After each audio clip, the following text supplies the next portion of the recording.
Rolling Pistols and Pies starts right now. Here's Jeff Cameron.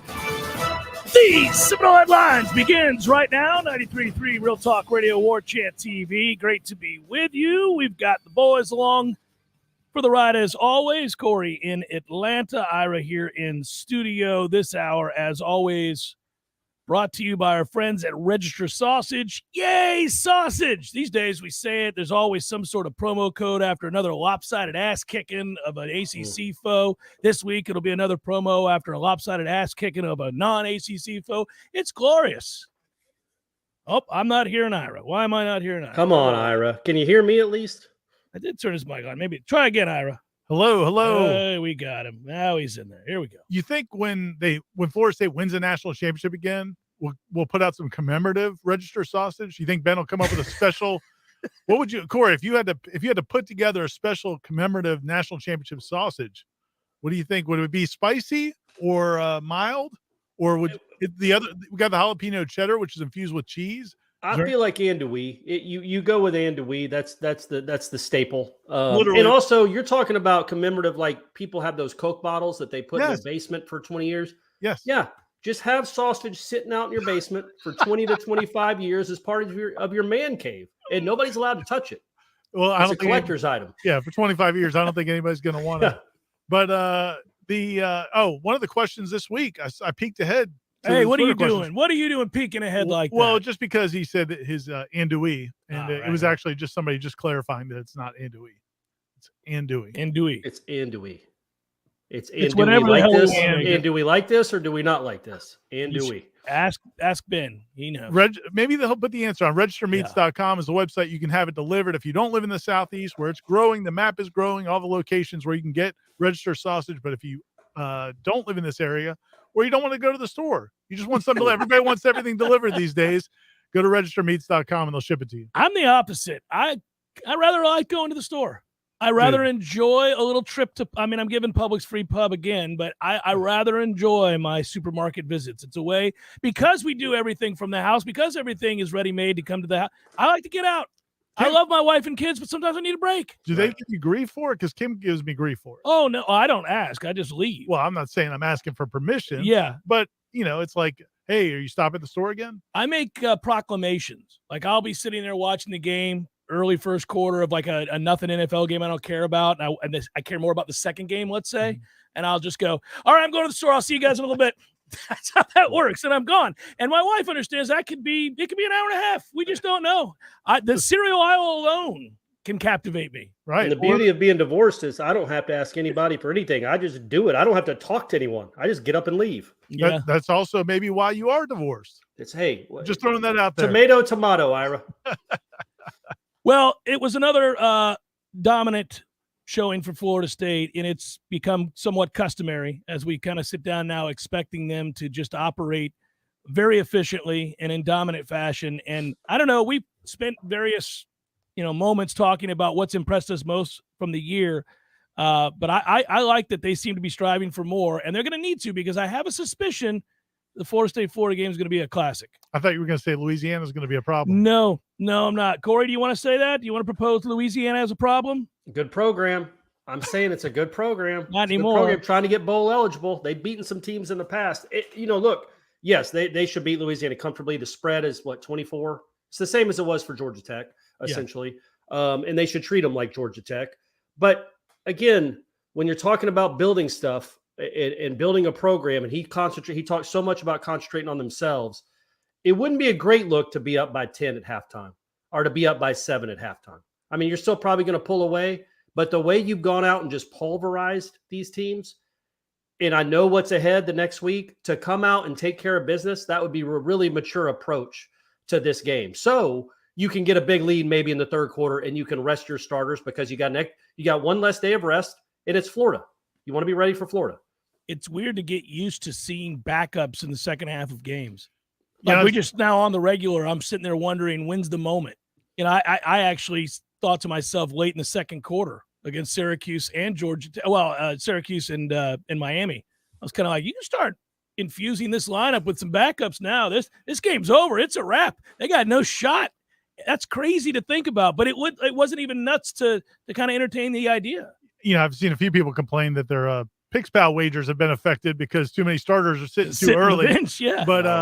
But the other side of it is what has been really beneficial, I think, especially on the offensive side of the ball, is that a lot of, both of these last two games, they've left their starting defense in down the stretch. So it's like Tate Rodney. The other team has. The other team has left their starting defense. Yeah, so Tate and Rodney didn't play this past game, but the offensive line and a lot of these guys are going up against the other team's starting defense. That's better than mop-up duty. Yeah. They're getting it's like game reps. Yeah, the benefits are great, and it is cool to watch the way that they have approached these games. I think it's become abundantly clear in all three of the last three that they were the better side, that it was going to be a relatively easy affair on that particular day, but they don't play that way. They play buttoned up, focused, with intention. You don't see them sort of just kind of going through the motions, looking to get out of there. You see a team that's hell-bent on getting better, and all that's cliche, and coaches talk about it, but it is a sign certainly that a team is enjoying this. I want them to enjoy the fruits of their labor. I want them to continue to succeed, obviously, but they've worked really hard, so it's good to watch guys get out there and kind of reap the benefits of that hard work. I think about these last two games, though. Last year, you beat Miami with a similar roster on basically the last play of the game in the last minute. You beat Syracuse on the last play of the game. And then a year later, it's not like your talent is so overwhelming that this should be expected. That's why you're a 7-point favorite in both of those. You should have won, clearly, but how well they're preparing and how well coached they are to just again, it's not like the 1996 Noles rolling into the Carrier Dome. This is 2022, and they treat them like they're in the dynasty era. Like the games are over in the middle of the second quarter, twice on the road. That's not. They are better teams, but they're not. Their roster isn't that much better than Miami and Syracuse, right?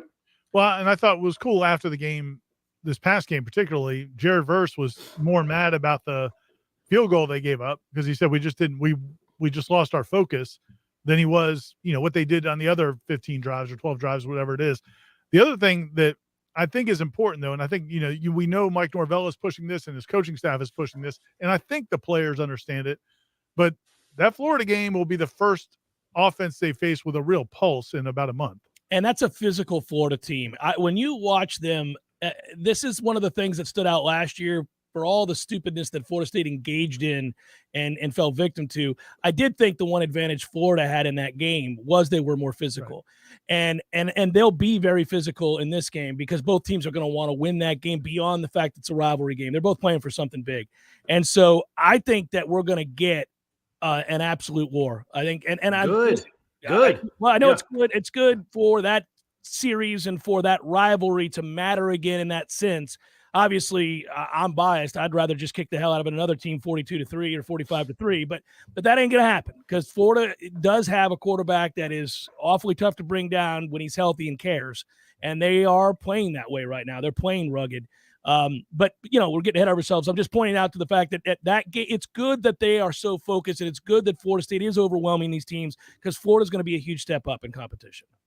And I think they know that, but it will be different once they get out there. It may take them a minute, but again, man, the nice thing about these wins, especially the Syracuse win, I mean, Miami too, but I really thought it was very evident against Syracuse how physical this team was on both sides of the ball, because that's a different kind of blowout than if you're just faster than the other team, or you just you've got one just incredible player at one position. Yeah. But I thought on both sides of the ball in special teams, Florida State was by far more physical than both of these last three opponents. But that transitions. Like, you can play better competition if you're physical. What you do well should transition. Where if it's just kind of like, oh, we've got a scheme or we've got one great guy, sometimes it doesn't. Yeah, bullying people travels. I mean, if you're able to physically dominate the line of scrimmage on both sides of the ball, that always works. That always works. And I hope they are that physical. I think it's going to be testy in that game, and it'll be fun to watch early on because that game is in Tallahassee. That should be a crowd that's very proud of a team. Florida State fans will be at this game. It's not just a run-of-the-mill Florida game. This is an intense Florida State game this year, and in prime time with a lot of people interested in that outcome just to see how far. I'll tell you this, if Florida State were to blow out Florida, Now you go into next season starting to talk about some pretty crazy things like, well, let's go win the ACC. Clemson doesn't look to be what they were, and all those things may happen anyhow, but it will be interesting to see that. I think that speed-wise and physical-wise, the two will be pretty even. You wonder, I talked with Aslan about this on Wake Up Warchant, another popular podcast in this network of this juggernaut that we've created. And he asked me, like, how much – here it is right there. He asked me, by the way, that picture of me – it's awesome. I got it. I need a new one. I'm a different looking person now. Aslan still looks the same. I got to put my glasses on. Can you put the shirtless pic in it? Yeah, that's what I'm going to superimpose that. As you guys are doing your keg stands, I'll be shirtless doing my Wake Up Warchant pose. But he asked me, like, how much do you watch this last month, really excited about this team and what it's doing and just focused on it? And how much are you looking ahead to what next year could be if the right people come back? Because it's hard not to think, man, the way they're playing right now, good grief. If most of these guys come back, there's a chance to make a real run here. So I wondered if you guys do that, or if you're just trying to embrace and enjoy the moment because you know some guys are probably going to leave. I try to do both. I mean, I think you can. I know this.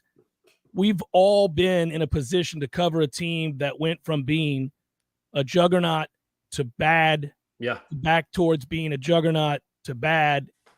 And you identify signs along the way. You identify those steps that are being taken. And I don't think there are too many Florida State fans watching this team that don't think that this team has taken a major step forward, is on the precipice of being really good again.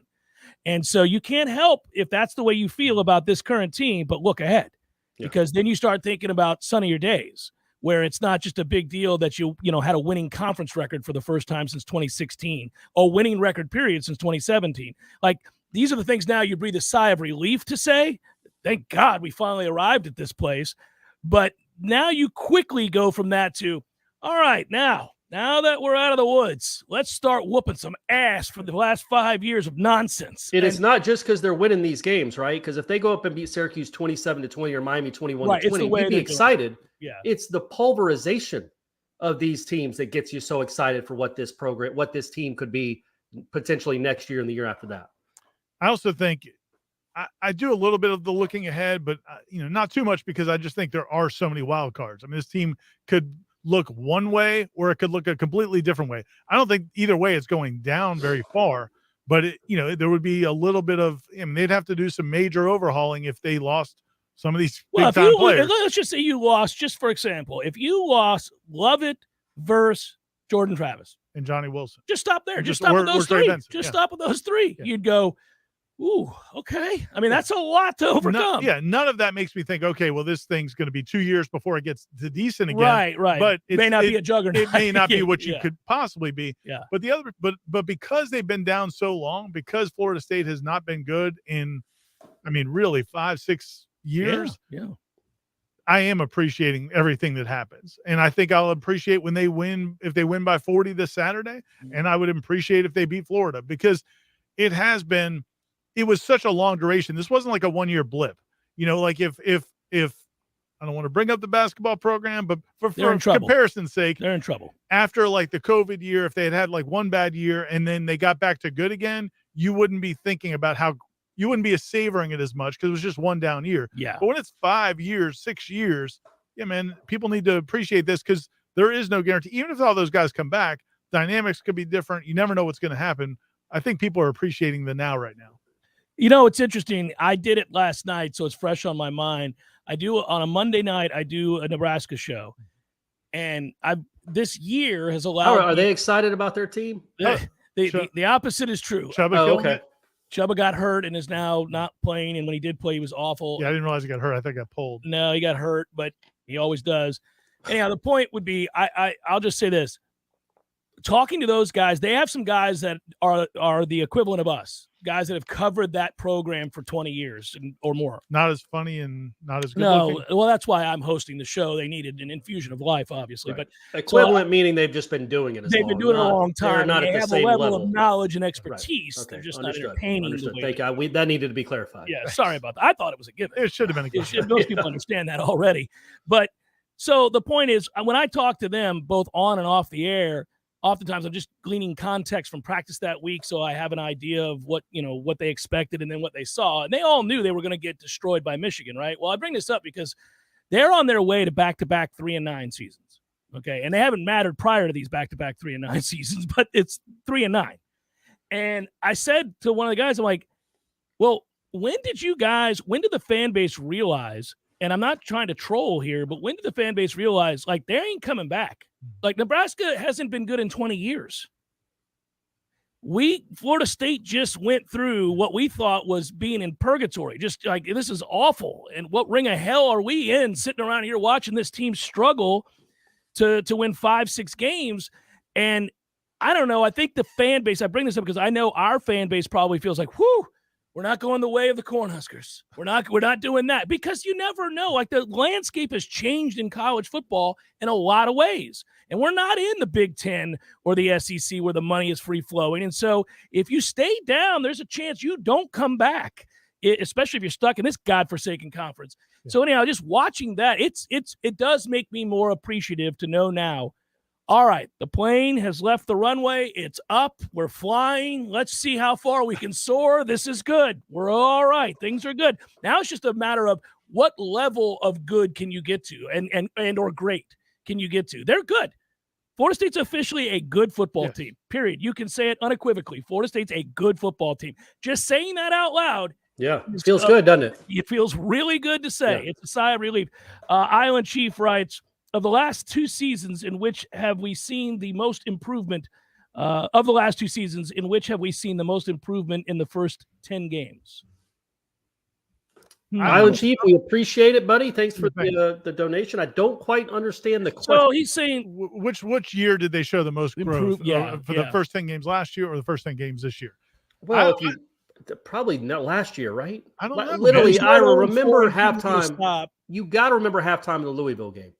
You wanted to get into a different career.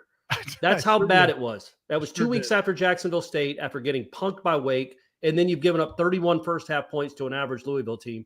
That's as dark as it can get. So to go from that to have a chance to beat Florida to go to a bowl, and then I just think in this year they started with a win over LSU. So I would, even though they're playing much better now, I would still say last year. Yeah, last year it was an unmitigated disaster through 4 games. Like, where I felt bereft of hope, as I like to say, was when I could see that the defense wasn't coordinated in any way and they weren't listening to him. Right. And you just watch them on the sidelines just brushing him off. I'm like, oh, well, great. So we got a guy who may know what he's talking about, but they're not going to hear it and they're not going to respond. And we got teams just like naming their number. Guys running. If you're watching at home, you didn't see a FSU defender on the screen. Yeah. And those were dark times. Yeah. I'm going to go with last year. Yeah. Last year. Seminole Headlines, 93.3 Real Talk Radio, Warchant TV continues in a moment.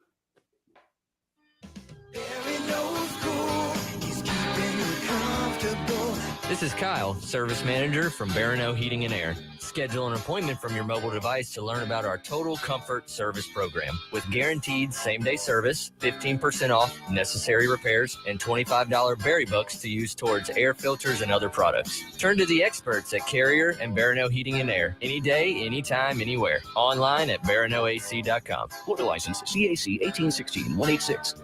Hey, what's happening, Jeff? It is always good to see you, Eddie. Had a long day, my man. I was thinking about it. Gordo's was the place to ease the pain. You know, you're frustrated with your job. You're aggravated. Life's beating you down. Maybe your wife's speaking. You got to get out the door. You know what? Here at Gordo's, man, we welcome everybody. Disgruntled wives, disgruntled husbands, kids running away from home. We'll even give that kid a job. Send them our way. Go make some money and eat delicious food at Gordo's. It's perfect. And have a damn good time doing it. Gordo's, bringing the flavor and flair of Cuban food to Tallahassee since 1996. Give your business a facelift with a modern, consistent, creative brand overhaul from Curiosity Marketing Group. These days, it's not enough for your business just to have a standard website or a Google listing to reach your customers. Your business needs to stand out with eye-popping branding, modern web development, and strong marketing. And it takes a team to pull it all together. Words and websites matter. At Curiosity, we make the most of yours. Find out more at curiositymg.com. I used to fight almost on a daily basis working on my business website. I'm a pretty smart guy, but I could never get it to function the way I needed it to, and I was losing customers because of it. That's when I called Curiosity Marketing. They listened, they understood, we collaborated, and in the end, they delivered beyond my highest expectations. Now, I can barely keep up with the work. They say the future belongs to the curious, and now I'm excited about the future of my business. Find out more at curiositymg.com. If you're hearing this right now and you or someone you know is active military, a veteran, police officer, firefighter, nurse, or a teacher, turn up the volume and listen to this. My friend Shannon with Legendary Home Loans has a hometown hero loan program designed to make a difference to those who make a difference. When it's time to buy a new home, he will waive all lender fees for all hometown heroes. That's a $1,600 value right out of the gate. Also, if you decide to use their preferred title company for their closing, you'll be saving another $600. That's $2,200 in discounts right off the top. That's like 20 tanks of gas in your car.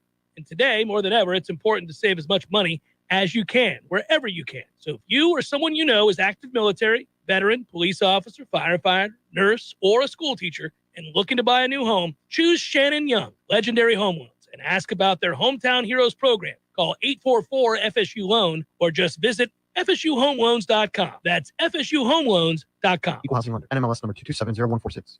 T-Spark Enterprises, roofing and construction services.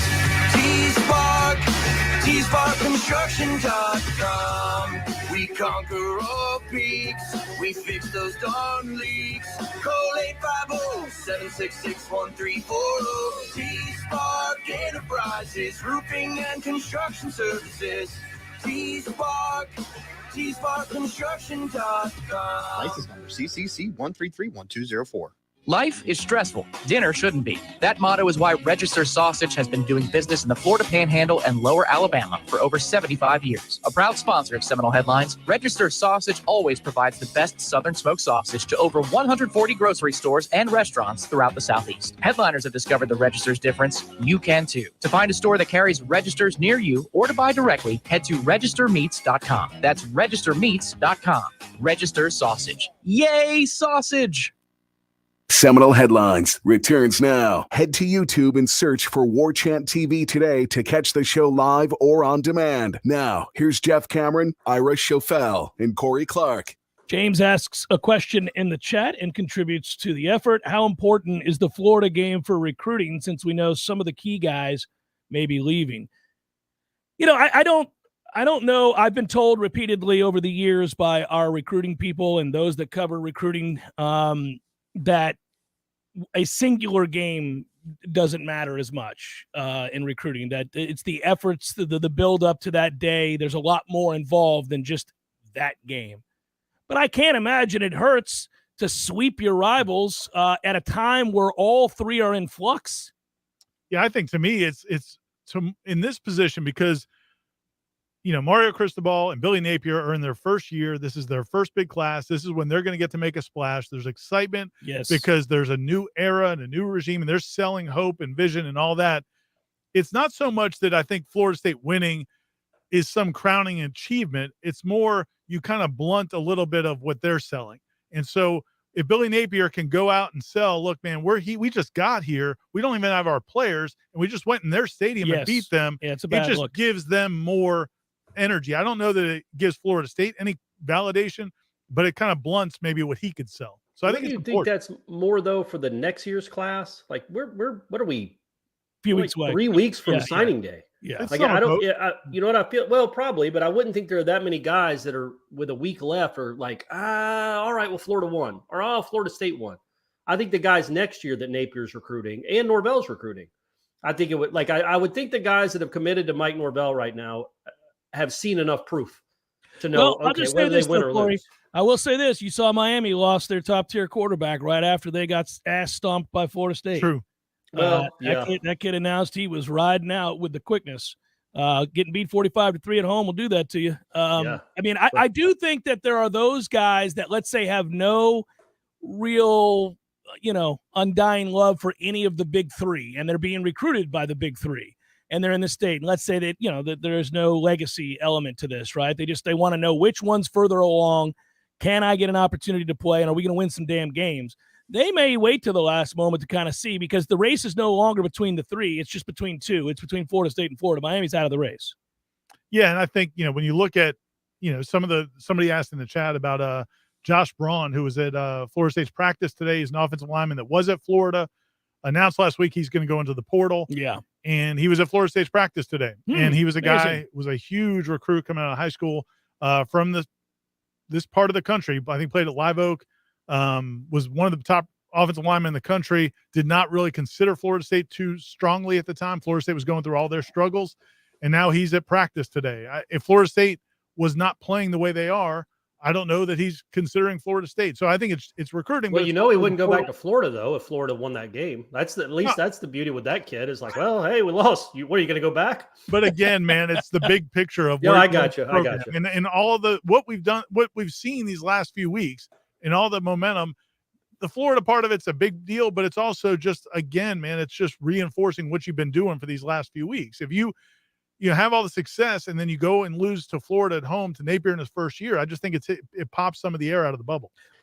I'll be nervous about that game, to be honest with you. I really, you need to take advantage of those schools, and we certainly did against Miami, but you need to take advantage of their transitional stage this first year, right? Where he doesn't have his guys, and they are in kind of in flux, as I said. Florida State is now established a way of operating on a day-to-day basis. They've got players who understand their roles, that have bought in, that have worked hard.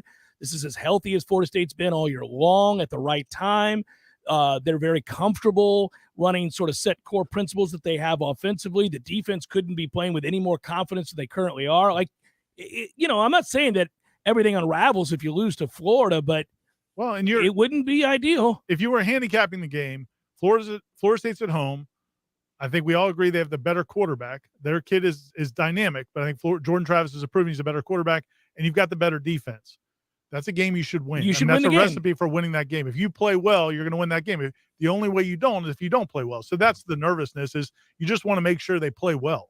Well, and here's the step that this program is still yet to prove, to me anyway, is they've now proven they can go on the road and win comfortably. Starting at North Carolina last year, they've played well on the road. Their only loss on the road this year was NC State, where they led 17-3 at the half and were dominating that game. They played a bad half, receivers couldn't catch, or they win that game. But they've had some big home games in Mike Norvell's tenure, and they've kind of crapped the bed in all of them. Clemson, they gave up a 28-0 run. Wake, they gave up a 27-0 run. Wake, they gave up a 28-0 run. Last year against Notre Dame, they fought back, but they were down by 18 points in that game after being in the game. They go on, it's almost like they play worse at home in big moments. Well, if you're getting this program to where you want it to be, you've got to handle these moments well, because I don't know if there's extra pressure when you're at home, but it is a different feeling when there's 80,000 people cheering there for you, and maybe you feel like you're letting them down. I don't know, but they have not proven they can play well at home. Even the Georgia Tech game, Jeff, the only time you've ever texted me about a column, and that was because they played so poorly the first quarter and a half of that game, right? But the emotions of that game are completely different than they were for Wake Forest or Clemson or this one. And I don't know. I hear what you're saying. This will be similar to the Clemson emotions. But I hear what you're saying. I just think but Clemson wasn't a game they weren't ready for. They played really well early in that game. There was like 3 plays in the middle that just went as poorly as they could possibly go. The Jordan Travis strip sack, the kickoff return, and the defense gives up a big play. But it wasn't like they didn't come into the game ready. Wake Forest was that example, and I agree with you. I feel like this team's at a different place. Well, I think the thing to note is that both things can be true, right? Corey's right. The observation that they haven't had a great run at home under Mike Norvell is fair. It's also fair to point out this year hasn't been good until now. But this year in particular, I don't think they played their best games away from Doak. But last year, last year doesn't count because they stunk. You know what I'm saying? It's comparing this team to last year's team. Well, then just go with this year's team. I don't think they played well against Clemson. I think the defense was horrific for a good portion of that game. And this is a good defense, as it's proven now. I don't think they played well. I don't think they handled the moment well against Clemson or Wake. Now, they didn't have Fabian Lovett for either. We'll disagree. I didn't think the moment was the problem against Clemson. I thought there's a couple of key plays, and Clemson's good. And Clemson played their best game against Florida State. Their quarterback didn't make any mistakes. I thought, they were kind of in control of that game, and they They let it get slip away in like 3 minutes of game, 2 minutes of game time. Well, we're looking at it. It's interesting because expectations are being raised about what Florida State is, and for good reason. When you dominate teams to this extent that they're dominating teams, then you know they've taken the step forward that we've alluded to. At the same time, like if I want to poke holes in that and say maybe they're not as good as these scores seem to indicate, look, man, you couldn't have caught Miami at a better time. Georgia Tech fired their coach and had to play a backup quarterback. And Syracuse did start Strader, but he's clearly hurt. I'm with you on all that. I'm with you 100% on that. Let's be honest about those 3 wins. I can ride with that. And that to me makes me think the Florida game is going to be a lot closer than people might think at this point. The home part, I'm not. I just don't think that there's enough evidence to think, and especially because I think they learned their lesson. I think the Wake Forest game, they were jacked up. I think they thought they were a lot better than they were, and they got punched in the mouth and did not respond. I don't think that'll happen again.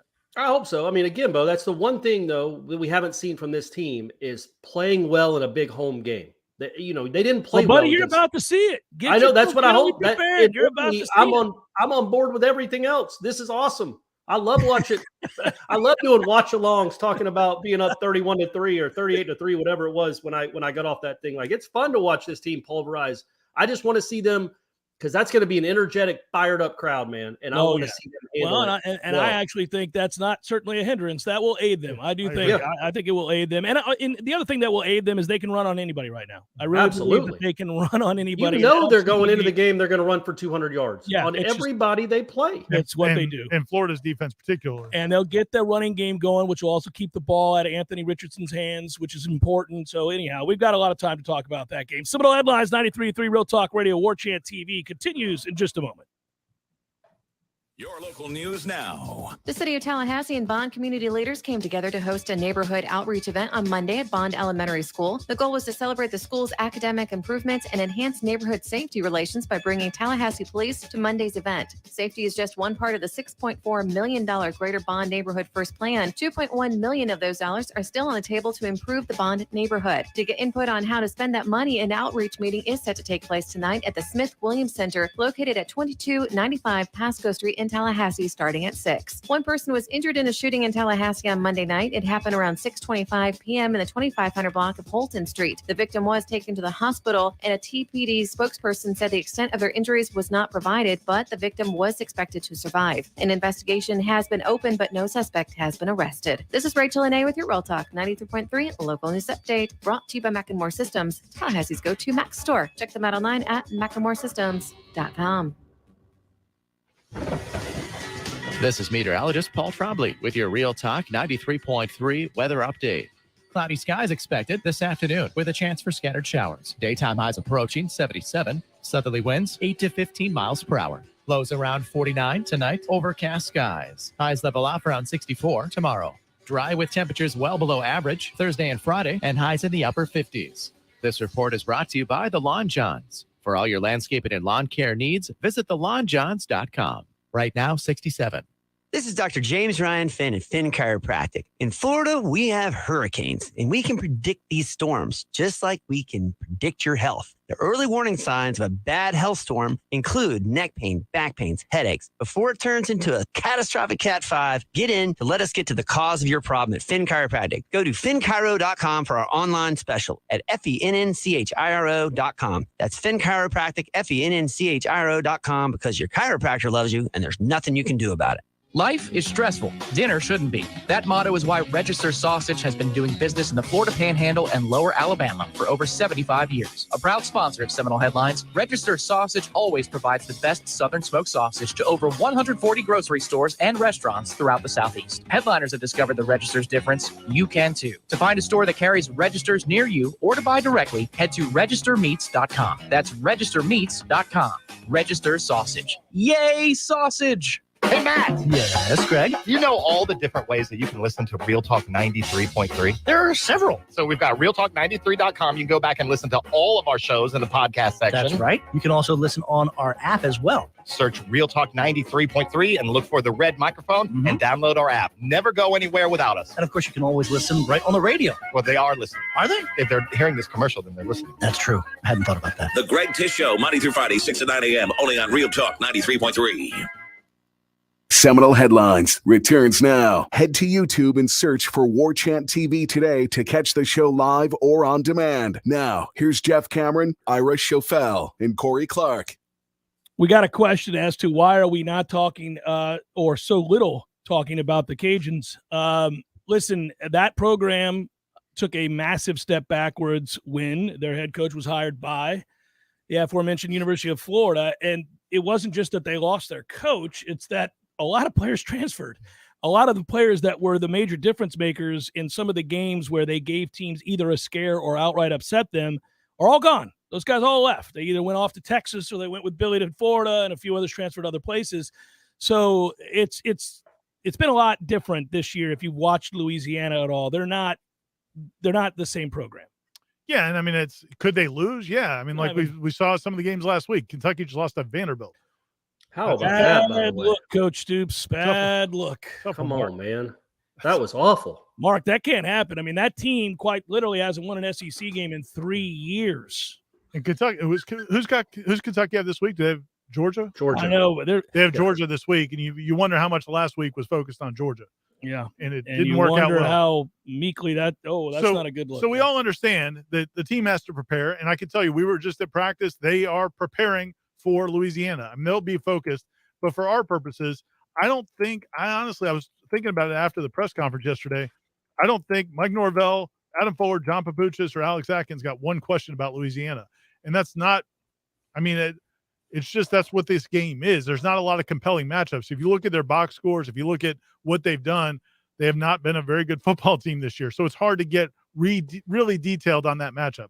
But the team has to. They're different than we are. Yeah, it's their job to prepare and play and execute. We can speculate about what's next because we're not playing in the game. So it's what's going to happen in sports talk. And it's also not a game worthy necessarily of breaking down. That doesn't mean, like Ira said, that team couldn't surprise and upset. It's just highly unlikely at this point. But the way this team is playing, and you trust this team not to look ahead. Right. I mean, to a certain extent. Yes, of course, they know what's coming 6 days later. But the way they played – the way they took care of business against Syracuse, man, after what they did in Miami, how many people were at that game, Ira, in Syracuse? 30,000? I think the official attendance was 40, but yeah, it was probably something like that. And did it feel like a big time atmosphere? It never does there, but it is a cool place to watch a game because you've been there. It's just because it's like watching a game in your living room. The field is like you're so close in that press box. But the one thing I would say, and I don't know how to I couldn't write this, but I did ask Norvell about it yesterday. I'm telling you, watching them in pregame, there's just an air about these guys, very, very deliberate in everything they do. For going from drill to drill, there's just like no wasted. It's just, man, they are focused. They were locked in for that game. So once I saw that, I was like, man, maybe that's who this team is now, right? And that's how they looked on Saturday. Because that would have been natural not to be. Right. You just came off the biggest win of your season, other than I guess LSU. Bludgeoning your rival on national TV in front of an energetic crowd, at least for a quarter and a half. And then you're in that place playing a team that's reeling on the ACC network. There's not the same sort of juice, obviously, about Florida State Syracuse as Florida State Miami. And they went out there and played just as well, maybe better. When all three things can, I mean, that's a really good sign. Well, when we talk about the focus that you're referencing, Ira, about taking care of your business and all that, it's funny because right now, those were both night games. So Miami was sky high at the start of that game. That stadium was rocking. They believed they were going to be competitive that night. Quickly, Florida State dispatches of that idea. And they don't let these teams who maybe have the personnel to begin to believe hang around at all right now. And that is the sign of a very mature, hardworking, focused football team that is looking to get better and focus on themselves. Syracuse, I mean, that opening drive Florida State put together and then how quickly that became 2 drives and then 3 drives. Syracuse knew in the moment, this is over. The look on Dino Babers' face, who's a clown, the look on his face is fantastic. Several times as they cut over to the sideline, that look far away, like this can't end soon enough. We're not going to be able to win this game. We're out of this game. We're out of the game. And he knew it. What kind of stinks, and this is what Corey asked you find yourself looking ahead. I find myself a little bit more looking back at those 3 losses and say, man, if this team was where it is now in terms of its development and health and all that, I mean, I think with Fabian Lovett, right? You probably beat Wake, right? They couldn't just mesh to death. Sure. Yeah. I don't know about the other two. You can't say they lost because of Fabian Lovett in the NC State game. No, but I'm saying but this whole team is playing with a different mindset now than it did in that game. So Aslan asked Tom and I, if you flipped those 3 games that you lost, and those were these last 3. So you got to play without Fabian Lovett, you got to play Georgia Tech, at Miami, and at Syracuse.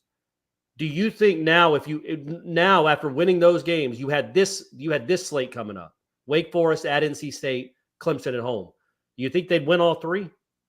That's a great question. It's a fun thing to contemplate. Every game takes on its own, I mean, the reality is the things that bit them against Wake Forest and NC State might have bitten them against Syracuse if they had played reversed. At that point, Syracuse was a better team, and Florida State may have made some mistakes that they made in those games. Those games weren't, again, the Wake and the NC State games bothered me the most because they just didn't play well. For full halves, they just didn't play well. This team, from what we've seen those last 3 weeks, they haven't had that happen. Yeah, and I think you can't. I don't know. You can do this at the end of every year and think about the ones that got away. When you're watching a process, play out, a maturation process, you're going to see unevenness. You're going to see like a team that looks to be this thing, and then all of a sudden they're not, and then they are again, and they're just inconsistent. It's convoluted, and somewhere along the way they put it all together and they realize their potential. But that takes time, and that takes lessons learned. Sometimes those losses, those add up to bite you in the ass, but you learn from them. I know it's cliche, but it is true. It's all part of the process of getting better at anything. Is figuring out, well, why did I screw that up? And you do it collective as a team as well. Like, how did I screw that up? Like Mike's gotten better. We've talked about his coaching. Like, listen, even if you thought it was a little bit of an overblown narrative about the red zone stuff, the truth is he's called a better game in the red zone lately as well. I mean, even if you take it back 1 week and think about what they did, what they implemented in the eye, and they were able to throw off a play action down there, and they played a lot more physical. The Philly special was funny. I'm not in love with it, but I like that he did it right after the kid taunted, which is funny, and I don't think that's why he did it, but it happened to play out that way. But Florida State has executed in the red zone. Yeah. Period. It's like 15 trips in a row they've scored, I think. Yeah, well, and their kicker now is trustworthy, and he wasn't during that stretch, right? So you called it differently back then. You're more physical than you were back then earlier in the season. Like, this offensive line now knows that they can push people around. So they're calling it that way a little bit more often. I think he's learned from his mistakes in that way. So everybody just kind of grew out of those losses, and you got healthier. Bottom line is you got a lot healthier. And you also have apparently one of the best running backs in the country. That kid is running at a different level. We haven't talked about him at all. It's becoming commonplace now. He was just named ACC Back of the Week, Ira. When I looked at the box score after the game, I was like, man, that's like kind of a quiet 168 yards. Yeah, right. He rips off 25-yard runs, and you don't really. It just they happen so frequently now that it doesn't register that was 3 or 4 really long runs. He had a run earlier this year where he blew somebody up, and it was a snapshot of what was to come, perhaps. We may not have known it at the time, but I can't remember who it was against, and it was a run where he just destroyed somebody. It was a Greg Jones-esque run, and we were laughing about it. My wife fell in love with him on that day. She was like, that's our guy. That's the guy. And every game now that we watch together, she's like, are they going to give the ball to Benson? Because she doesn't pay attention during the week. She's like, why don't they give the ball to that Benson kid? And I was like, what is with you? She's like, he's mean. I like to watch guys who run mean. I'm like, yes, well, I agree with you. So she's just, anecdotally pointing out that Benson is our most dominant player. It's fun. And what I like about him is he's in the interviews, man, he could not be nicer. He could not be more cordial. He praises everybody else. But watch him at the end of those runs, man. Like if a DB or a linebacker has something to say, man, he is not backing down. He'll Why would he? Well, I'm just saying it's cool to see that. Like he not crazy over the top, but he's got some stuff to him too. The whole team does, man. Yeah, I would shut the hell up. Yeah, no, just take your whooping. You don't need to be saying anything to a running back of that size. Just keep it moving. But it's not just him. Like again, Toafili runs harder. Toafili's a good running back now. He's not Benson, but there aren't many that are. But then you look out wide, and Malik McClain just completely destroying that kid with a stiff arm. Johnny Wilson just not being tackled. And then what Micah Pittman does, blocking. Over and over and over again. Man, he is a bulldog. I can't imagine that doesn't inject life into the offensive line when they see the shortest maybe the smallest guy on the team that playing like that, playing that physical, man. And it goes to defense too. Like the whole defense plays physical now. But I think, man, they have to feed off Micah Pittman. Well, Trey Benson just destroying folks, but Micah Pittman and the way he blocks, I think that's a big deal, man. I think that's a really big deal. What did you guys think about Atkins talking about Malik McClain yesterday? Because I thought, I mean, he's a nice player, man. He started a bunch of games last year as a true freshman, kind of out of necessity. But there have been times early this season and in practice. I mean, he's had it's been like there's a flash here, a flash there. Sometimes. And then there's other times you're like, man, that's not. And then in practice, there's been times we've seen him not give quite the effort you'd like to see in certain. Not saying he's not, but every player has those moments. But the way he made that play, and then the way Atkins talked about him yesterday, I thought he kept calling him a problem. He's going to be a problem. If that guy becomes like a problem, like a Johnny Wilson problem, I think Johnny Wilson's the only other guy he's described as a problem, a receiver. I mean, that's pretty cool. Well, now you think about what you have coming in. You have a 5-star wide receiver coming in that is, by all accounts, when you look at him physically, a freak. Okay, you bring him in. So now you've got another big-ass receiver with a lot of skill. Malik McClain is a big receiver who's starting to maybe garner some confidence and believe in himself to make plays. You have Johnny Wilson is a huge receiver that does make plays. You have the aforementioned Micah Pittman, who is a bulldog and does block and sacrifice and cares and is physical, and he's an emotional spark plug. You have that. You've got Pokey, who can really, really, really run. You get Winston Wright back, who will play for you next year, and he's played a ton of college football. You have a loaded wide receiving core. Don't forget Ja'Kai. Ja'Kai, man. Ja'Kai's nice. I'm just saying, if you just take those guys and then alone. You got Kentron's, Hey, by the way, that catch Kentron made is insane. That was one of the best catches of the year. It happened in a 35-point game, but holy moly, that was crazy. That's a great catch. So, we go from absolutely thinking, how in the world does Florida State have the worst receiving core in the ACC? So maybe the best receiving core going into next year in the ACC. Two words for you, baby. Ron Dugans. Y'all doubted my man. He's got to get credit, because if we're going to rip his ass when they're not playing well, you got to give him credit now. Bottom line is he does deserve credit. Those kids are playing hard and getting better. I think the next big proving ground for the entirety of this coaching staff is in the realm of recruiting. And I'm talking about high school players. They don't seem to have a dynamic recruiter outside of Alex Atkins amongst high school players. Really good at identifying kids in the portal, really good getting kids to buy in, come in here, play in the portal, elevate their stock. That's good because it helps offset the average we've seen from the high school ranks. And they do a great job of evaluation. I really do. I think the guys they brought in have come in really good. And then, again, man, I know it hasn't been the superstar 5 stars, but they got Armella and they've had a few, but they've got to get, they've got to, because this team ultimately, as they take these steps forward and they get better and better, which they have, that it's logical around these parts. The next step for the fans is, all right, can we win a national championship? Can we start? Are we going to start looking at it like, hey, when are we good enough to compete for a national championship? And it's funny because it seems almost like a little bit of being ungrateful. But no, that's the standard. And once you show that you're out of the wilderness and that you've steadied yourself, now we want to know, how soon can you be predatory? How soon can you be a problem for all of college football and not the ACC? Well, in order to get to that place, you got to recruit like Georgia. Yeah. That's it. You got to recruit. That'd be a good motto. Let's get predatory. Oh, it's time to get predatory. Yeah, when I said it motivated me. Yeah, let's be predators. Let's be welcome, predators. everybody. To tell you how old I am, Corey, I was thinking of the Olivia Newton-John Let's Get song. Physical? Yeah, when you said let's get predatory. I thought you were going to say the movie Predator. On, buddy. Yeah, you got to bring us all down. She just passed away recently. Grease was on last week. Hey, speaking of pop culture icons, did either one of you get your Taylor Swift tickets today? No, they went on sale. I've been getting updates. My family is in the running. They're in the sweepstakes, Corey. Stephanie got them. There you go. She had to use she got all her friends to sign up with their email addresses and their Ticketmaster. And then I got an email saying, hey, you made the list to pre-buy tickets.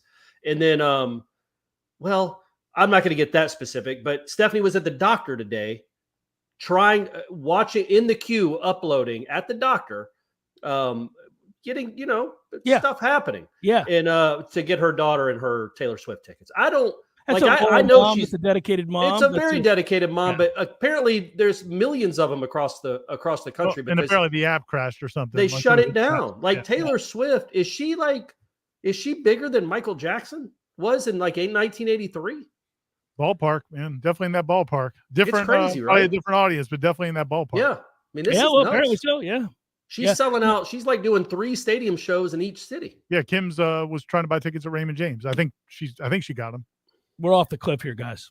We can't do 5 minutes on Taylor Swift. We just can't on Seminole I'm only Headlines. taking credit for about 12 seconds we can't of it. do before 5 got the minutes other on 4.5. It's Taylor Swift Day, gang. It is Taylor Swift Day. We need to appreciate it. I can't believe how long that was. I was sitting there the whole time going, make him stop. Make him stop. Please make him stop. But the reward was worth it. He brought up Olivia Newton-John. It just got me thinking about my pop culture icons. Yeah, there you go. There you go. Well, there's no real safe way for me to segue onto the next. But what I will say is that we have 2 minutes to fill, which is pretty difficult given that we just spent 5 minutes on Taylor Swift. Taylor Swift. You don't always make it easy for the driver, guys. You don't always make it easy for me to help you out. That's my fault. That's my fault. We can talk about this bird outside my house that's bothering me. Did either of you guys go to the Victory Tour back in the day? I did not go to the Victory Tour. That was the phenomenon, though. Since we're going to go on that tangent, we'll finish it with this tangent of pop culture icons. Did you go, Ira? No, but I was in Miami at the time, and they came to Miami. Yeah, and the newscast, it was like the Beatles. Like the newscast would be out there, and they'd interview these crying 13-year-old girls. And it was just like, what is happening? Hey, listen, here? so I get fandom of all kinds. We've all been a fan of something that like takes over our life. A team, a player, a musician, an act, I don't know, whatever it might be, right? I have never understood loving an artist so much that I was brought to tears over getting to see them. Like, a song could bring you to tears, lyrically or otherwise, if in the right mood, or something like that. I never understood it. Like, there is so-and-so, I'm falling to my knees to weep. Or even like it's 5:30, we're standing in line to go into the stadium and you're crying. Yeah, I don't understand that. I've never understood that. Like, you see that old footage of Elvis or the Beatles or whatever, people like, and falling to the ground. Like, what the hell? It's not an alien. Sense. My mom was one of them. And I've asked her, like, what was and she's like, we had just never seen anything like it. And so it was almost like it was an emotional reaction for a teenager to be like, I don't know how to handle this. Here come the tears. They were like, the pent-up 50s are over. Yeah. We're allowed to express ourselves. Look at his hips. He's shaking his hips. I'll be honest. When I went down and watched the Orioles play the Rays, and I saw Adley Rutschman, I you got a little choke. Weak in my knees. Yeah. A little weak in my knees for old Adley. Oh, man. Seminole Headlines, hour number 2. Headliner questions forthcoming. Thank God. We'll be back in a moment.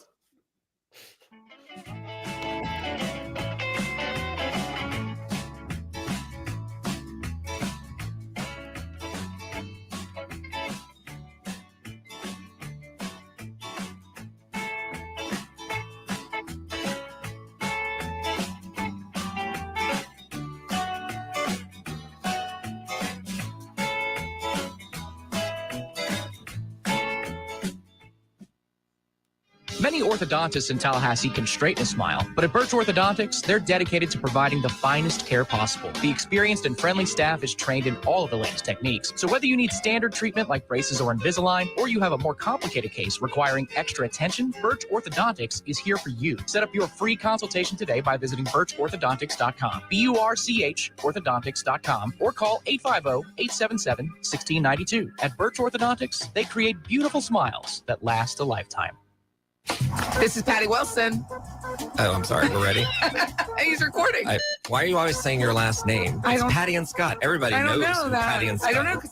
This is Patty Wilson. I am Patty Wilson. What is the idea behind said promo? It's for Patty's Playhouse. We're on Patty's Playhouse Saturdays at 11. Tune in. That's stupid. Just tune in. Saturdays at 11. Patty Wilson, Patty's Playhouse. House talk with a happy ending. Each and every time.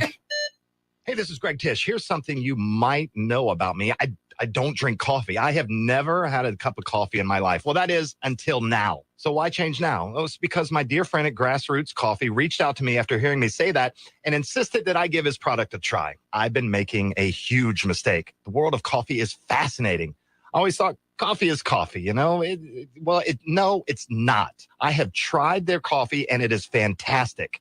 Now, I've got a fascination with learning more about the best coffee in our area. Grassroots Coffee is locally roasted, locally owned, and locally loved. You can find whole bean Grassroots Coffee on the local aisle at Publix, also in Whole Foods, but the best way to get this black gold is to order it online. They literally grind the fresh roasted beans to your preferred level, bag it, write the date on it by hand so you know the exact day your coffee was roasted. It doesn't get any more fresh than that. Order yours now. Just go to grassrootscoffee.com and choose the coffee you want and how you want it.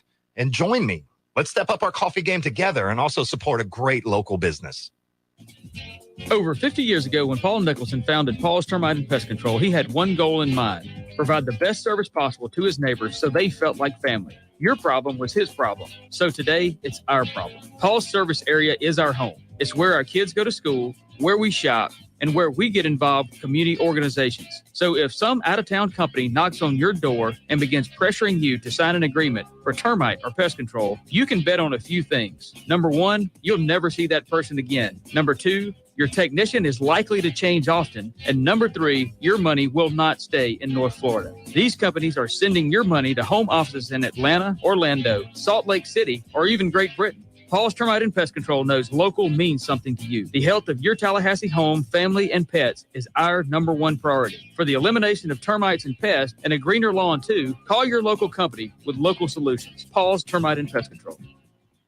Coming up next, more of the Jeff Cameron Show. Live and local on Real Talk 93.3. WVFT, Greta, Tallahassee. Breaking news this hour from townhall.com. I'm John Scott. Former President Trump set to launch his third campaign for the White House with an announcement tonight at 9 p.m. Eastern. White House correspondent Greg Clugston reports. With Republicans trying to make sense of what happened in last week's midterms, and with some of them distancing themselves from the former president, Donald Trump is looking ahead to 2024. He's poised to kick off another run for the White House. Writing on his social media network, he said he hopes tonight's announcement from his Mar-a-Lago club will turn out to be one of the most important days in the history of our country. Greg Clugston, Palm Beach, Florida. Also at townhall.com, the Cambodian prime minister has COVID-19 and is leaving the group of 20 meetings in Bali. It's just days after hosting President Biden and other world leaders for a summit in his country's capital. The president tested negative this morning and is not considered a close contact. 3 members of the University of Virginia football team, gunned down Sunday by a man police say is a former player, are now being mourned as the shooting suspect is charged with their murders. Julie Walker reports. On campus, a vigil overnight for Devin Chandler, Laval Davis Jr., and Deshaun Perry. Earlier, through tears, football player Aaron Falmouy spoke of his teammates. I said they were 3 young, great men, on the way to become great. 2 other students were wounded in the shooting. The players were on a bus returning from a class trip when police say Christopher Darnell Jones Jr. opened fire. He'd been on their radar. UVA Police Chief Tim Longo. The comment about Mr. Jones owning a gun was not made in conjunction with any threats. I'm Julie Walker. The stocks are now mixed. The Dow is down 80 points, but the NASDAQ ahead 114. More at townhall.com.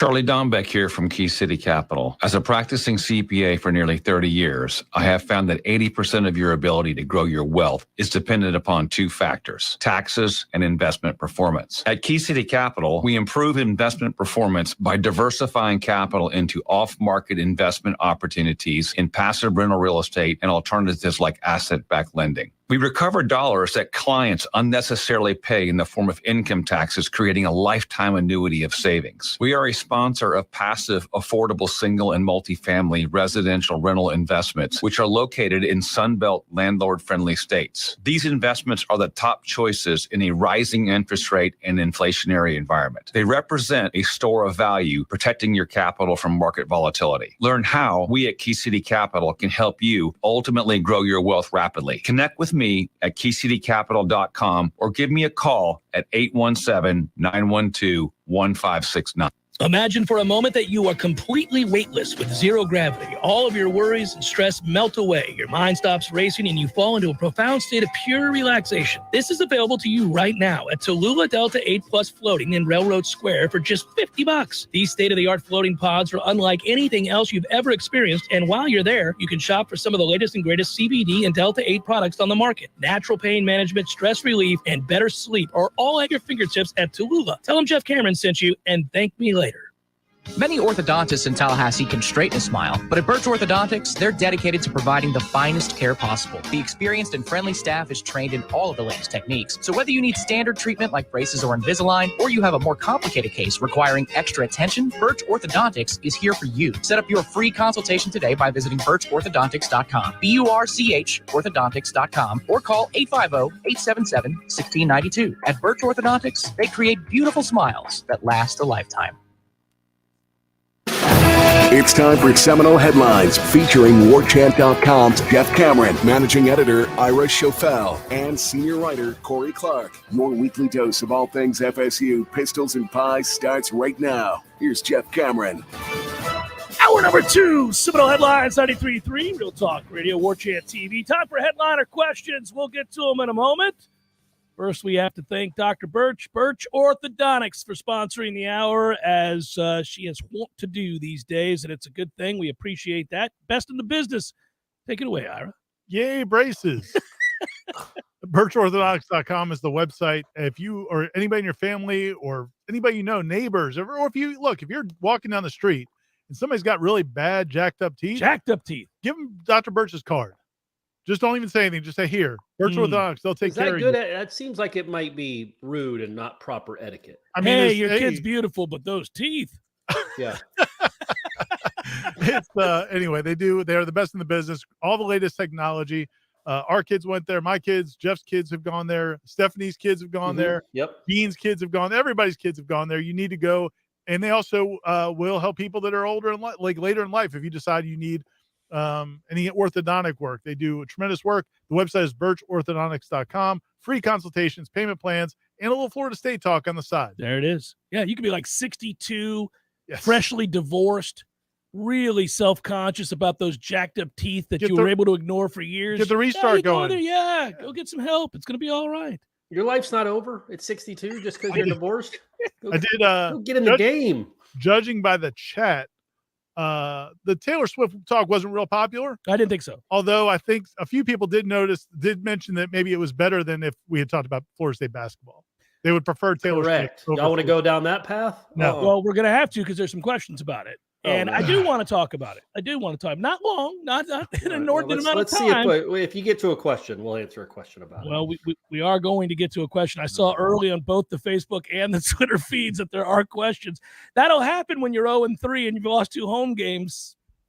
To 2 powerhouses. Tom writes, true or false, the goal of a top 10 2023 recruiting class is a bit arbitrary. FSU is 17, but only 1 point behind Miami in average. Rankings don't account for need/fit and don't account for teams utilizing the portal. No doubt we'll need better classes for titles, but that will come in 2024. He makes a good point, Tom does there. I do think the modern era of recruiting kind of shifts the way you view these classes because of what you can do to supplement the high school ranks with the transfer portal. Yeah, and I think that's why I haven't gotten too worked up about this recruiting class, because they have 15 commitments. They're probably going to have, maybe 5 more guys in this class. They're not going to get 10, 12 more guys in this class because they have to save space for the transfer portal. And they may be, to the point you guys were making, they may be more attractive to transfer portal guys who only have that 1 year or the 2 year than some of these other schools might be for a high school kid. So I think, man, I think they're going to do really well in the transfer portal again. And if they do that with a nice solid class of 15, 18, 20 guys, but that's not going to get them in the top 10 of the recruiting rankings. But it seems like that's what people want. There's a desperation for that validation, when I don't know, man, I think I'd take my chances with the portal for another year at least. Yeah, and also they should start ranking the portal. The portal should be included. Well, that is a huge deal. By the way, I without question it is. Because if you finish, let's just say you finish at 17th on signing day, but you bring in, 7 starters, 5 starters that have bona fides from somewhere else you've seen play and can play, Yeah, man, it's huge. You're not waiting on anything at that point, barring an injury, unfortunately. Think about Florida State. What would their recruiting class have been last year if you account for Micah Pittman, Jared Verse, Trey Benson, and Johnny Wilson? I mean, those are 4. Throw Dimitri Emmanuel in there, Jazz in there, throw in. Yeah, I mean, goodness gracious. Tatum Bethune. Well, yeah, that's another big one. You're absolutely right. Hey, guys, love the show. And yay, sausage. Over under 1.5 coaching changes to this staff this offseason. I get many groups have been performing well on field, but I think we still need better recruiting, to the point that we were talking about here. I don't know. If they go 10-3, guys, I don't know how many changes you're going to see. Maybe unless somebody goes somewhere else, if they get hired away from you. Yeah, and I think I was talking to somebody about this earlier today, actually, about, what Florida State's going to do, what kind of commitment they're going to have to make to Mike Norvell at the end of the season if they do win 9 or 10 games. And I do think that Jimmy Sexton's going to be on the call, and they're going to be having to negotiate, and which is fine. He deserves it. They've had this success. But I honestly think, Jimbo's mentality in the early years, remember, not towards the end, but in the earlier years, he was more focused on the assistants. He was more focused on the assistants. And I think Mike Norvell's got that mindset. You'd like to think it'll last longer and with Mike Norvell, but I think that's going to be his mindset. So, yeah, there's going to be some hot commodities on the staff. I definitely believe that. But I think they'll step up to keep this staff in place because I think continuity is important. Well, if you have the foresight to recognize that me making $5 million a year for the next 10 years is more important than making $6 million next year, you're going to want that money spread out amongst those vitally important staff members like Alex Atkins, who it would behoove you to hold on to. Yeah. You could also say, hey, you could kick some of that money to a collective. You could say that instead of giving me an extra $800K, I'll just take $200K and go get me some defensive linemen. A couple of weeks ago, I half joked that we should throw in a reverse pass inside the 3-yard line. This is from Eric, given that we've had some suspect play calls trying to score on short yardage. But lo and behold, not only did they do it, they scored. And hey, listen, Eric, you must have missed the hour number 2. He did the hour number 2 last week. It's here. I'm looking at it. I mean, he was calling for it again here, Corey. But I'm not doing it every week, gang. We cover a winning football team. This is commonplace now to go out on the road and beat the bejesus out of teams. Jack wants to know how bad would we beat the Kansas City Chiefs with this healthy lineup? I think it comes down to the fourth quarter. I think it's going to be Mahomes versus Travis, whoever has the ball last. Has FSU ever sold out a noon home game? Yes. I remember going to a big one, I think back in 2001 versus Miami when game day was inside the stadium. Not even sure if that was a sellout. What circumstances would it take for a noon sellout, in your opinions? It ain't going to be this one. No. Yeah, back in the day, all the big games were at noon. Yeah, all the big Florida games. The we wide played right. Miami at noon a lot. Yeah, they're all at noon, which sucked. Big games were at night. They might have been a little different. Did students come for on time for noon games back then? Yes, for Miami they did. Yeah, for Miami they did. Now the other ones, I remember rolling on into the stadium in the early 90s, mid 90s, and later with some of the lesser teams, and I'm like, well, these guys are out in the parking lot hammered. Need to rush in to see them beat Duke by 60. Yeah, it was always interesting to note how long it was going to take them to get there. All right, Brandon wants to know, what do you think of Ham's roster construction this season? After watching last year, I can't figure out why he didn't get at least 2 post players and a point guard in the portle. Well, he got a post player, my man. He got 2 of them. One in the portal and one out of high school. Yeah, he did. They are injury riddled. They are bad. They are unfortunate. And they are, I think, going to have a long year. They'll be better than what we're seeing when they get some dudes back. But, I was worried about this last year, and I brought it up. And there are so many factors to look at in the situation we find Florida State basketball program. And I was worried that with the advent of NIL, that it would have a greater deleterious influence on the basketball program than the football program. Because there are, and other things too, like other professional leagues. Ira, about, what is it, what's the elite, whatever the that's G League, the team they have the straight overtime elite, something like that. Overtime elite, whatever that is, right? I worry that those 2 things specifically would really hurt programs like Florida State's. Because you have to figure that those that prioritize winning in basketball the way that, say, Duke does or Kansas does, well, they're going to spend a lot of money to ensure that they get the best players because they care more about winning in basketball than they do football. But we most certainly do not. But I don't know if that's the problem this year. It's not the sole problem, but I know of two players, two players that. But but that was happening before. There were players who, I mean, that Florida State wanted in the past that they didn't get because Kansas was going to give them more money or Adidas was going to give them more money. I'm just saying there are more options now than ever before. Yeah, that's fine. I'm just saying that this particular team could have been good. It could have been good. It was picked 5th in the conference. It was not. This is not a team that's your 3 best players are on the bench. That's a problem. I mean, that's most more talented. Yeah, Baba. I was going to say, who do you think the 3 best players are? I think Baba, the kid that transferred from Penn, the defensive player of the year, and Gainey, and then I think the freshman point guard is going to be really good. Losing Gainey was devastating, for sure. I think that's true. Well, they don't have a post. Like they have who they play last. The Corhin kid had to play the whole game. Because he's supposed to be good off. Yeah, he's going to be good. But he's not ready. He's not ready. Clearly, to be a good college basketball player. And maybe this changes when the point guard's in there. But man, they have zero speed in the backcourt. There's the slowest. They don't get by anyone. Can't get by anyone. And I think what you're saying, and we don't need to spend all day on this basketball team because I think it's just we're talking about them in this window that they've gotten into because of Bobby Miller's suspension, Gainey getting hurt, the corner Chandler getting hurt, the point guard. So you're talking about a team that I don't think is what was supposed to be and may not be there in the future. But what I would say is I think people are judging those other guys who are playing based totally on what's going on right now. And I just think we've seen so many times where you're affected if the other pieces aren't there with you. That's fair. And so people are saying, well, why can't Cleveland do this? Well, teams know they don't have any other guys that can really score. So, it just changes everything. And I think you probably have some guys who are dejected. There's probably some guys who are, feeling like bereft of hope, as you like to say. As I like to say. So I think all of that's combining to it. I think some of these guys will look better if they have better players around them. Bobby Miller just needs to be the next Kevin Durant, and everything's fine when he gets back in January.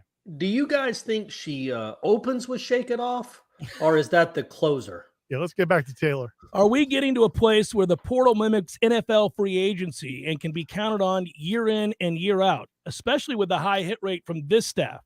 I think we're already there. Yep. We're there. Yeah. I mean, I there's going to be players out there that are going to have a huge impact on this team that we don't even know where they are right now. Nick writes, nobody in this fan base knew who Jared Verse was. Never heard the name. Right. Or Johnny Wilson. Johnny Wilson, for that matter, yeah. Or Trey Benson. I want to dream. Who do you all think would be the best bowl opponent? I think Alabama would be amazing because it could be a win-win for FSU. Well, I mentioned that yesterday on the show that I think there's an outside chance you could get Bama, and that would be a lot of fun. And I think what'd be cool about that? The most cool, number one, Bryce Young maybe doesn't play. Will Anderson definitely doesn't play. They've probably got 2 or 3 other draftable guys that don't play. All of a sudden, you're on even. If you get your guys to play, it's a pretty even contest. Well, and also, by the way, Will Anderson's been playing, and that Alabama defense is ass. Yeah, they're not very good, are they? They're not very good against anybody. Yeah. So they've had those guys out there. Now, you're right.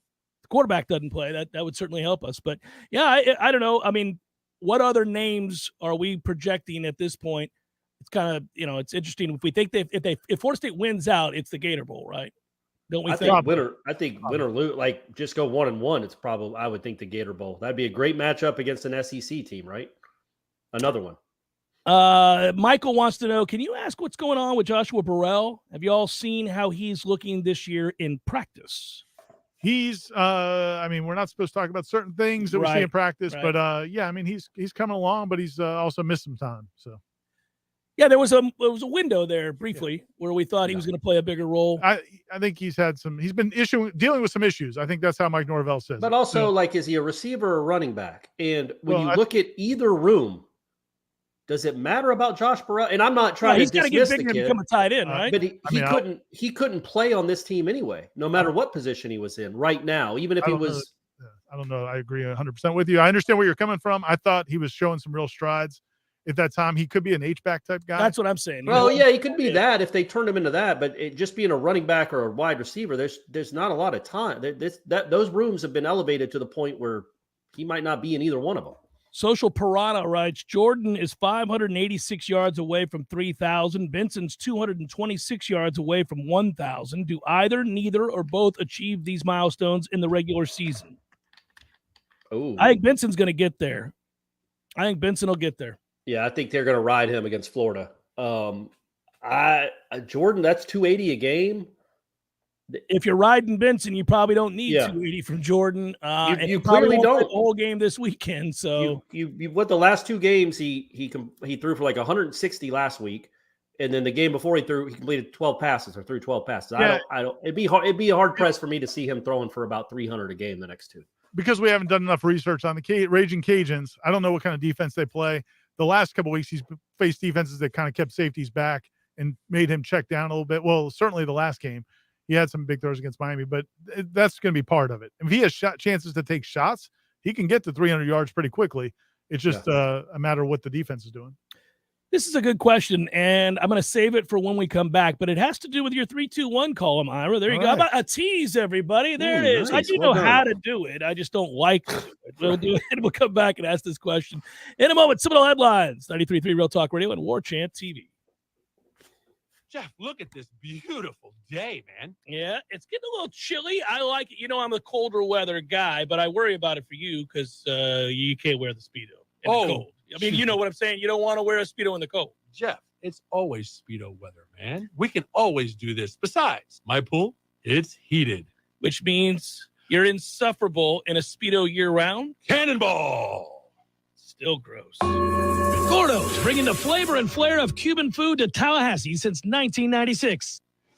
Physical stress on our bodies can take its toll as the years go by. Whether you're looking to get back into an old sport or just want to spend more time outdoors to explore all life has to offer in our beautiful city, the dedicated team at TOC is here for you every step of the way. You can trust TOC for all your orthopedic needs. And now, scheduling an appointment has never been easier. Just visit teamtoc.com and click schedule online. That's teamtoc.com. When you need a plumber quick, how long is an acceptable time to have to wait? Yeah, hey, it's the Millers again. Just calling you about our little plumbing problem. 2 hours? Hey, we were hoping you can get here soon because the water is getting really bad. I mean, please hurry. 4 hours? I know you said you were on your way, but, honey, tell the kids to tread water. 8 hours? Don't worry about us. We're fine. At M&L Plumbing, you'll never have to wait long for quality, dependable service right when you need it. At M&L Plumbing, we listen to our customers, and our qualified technicians aim to achieve 100% customer satisfaction. So the next time you need plumbing work or repairs, think of the name M&L Plumbing, your local plumbing experts, commercial or residential. Give us a call, 850-575-9393, or visit us online at mndlplumbing.com. M&L Plumbing, for all of your plumbing needs. You were always more than my mom. You were my role model, my best friend, and biggest supporter. You filled my days with unconditional love. And you also prepared for the day when you couldn't be here. Because of the woman you were back then, I'm able to be the woman I am now. Your planning made this moment possible. Set your family up for life. Southern Farm Bureau Life Insurance. Your friends for life.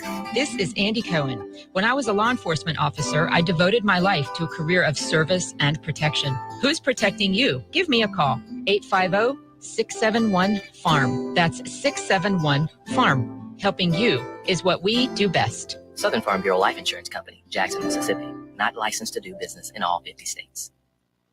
Tallahassee's favorite family-owned Apple and Mac product store has moved to an all-new location. Mac and More Systems is now located at 230 John Knox Road. Same great people, same great services, same great prices, all at a new location. Mac and More offers computer and Apple device sales, one-on-one consulting, business services, and the most experienced Apple repair team in the city. Learn how to get the most out of your Apple gear. Come by and say hi to the Mac and More Systems team today at their new location, 230 John Knox Road. Life is stressful. Dinner shouldn't be. That motto is why Register Sausage has been doing business in the Florida Panhandle and Lower Alabama for over 75 years. A proud sponsor of Seminole Headlines, Register Sausage always provides the best Southern smoked sausage to over 140 grocery stores and restaurants throughout the Southeast. Headliners have discovered the Register's difference. You can too. To find a store that carries Registers near you or to buy directly, head to registermeats.com. That's registermeats.com. Register Sausage. Yay, sausage! Seminole Headlines returns now. Head to YouTube and search for Warchant TV today to catch the show live or on demand. Now, here's Jeff Cameron, Ira Schofel, and Corey Clark. It's an interesting question. Hey, guys, Jeff, I love the comparison to the Trent-led basketball team. Question about culture. Was there a singular moment where y'all thought that something had flipped?